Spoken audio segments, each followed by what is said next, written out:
How do you liquidate a sole proprietorship? Have you ever wondered what it takes to liquidate a sole proprietorship? If you find yourself in a situation where your business cannot meet its financial obligations, understanding the liquidation process is essential.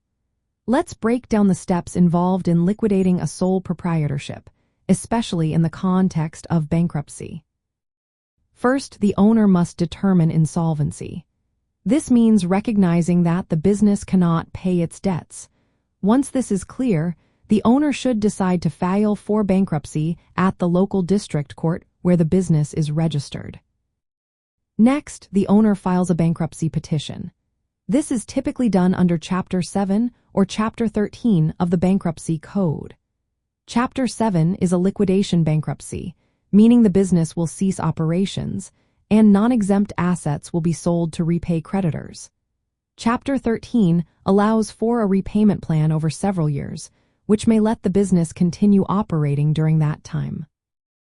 Upon filing, the court appoints a bankruptcy trustee or estate administrator. This person takes control of the debtor's assets. The owner loses the right to manage these assets, which become part of the bankruptcy estate. The trustee then inventories all assets of the sole proprietorship. This includes personal assets owned by the proprietor that are not exempt from liquidation. The trustee will sell these assets to generate funds for creditors. After the assets are liquidated, the proceeds are distributed to creditors. Bankruptcy law sets priority rules for this distribution. Secured creditors are paid first, followed by unsecured creditors. Once the liquidation and distribution are complete, most remaining eligible debts are discharged. This means the owner is relieved from personal liability for those debts.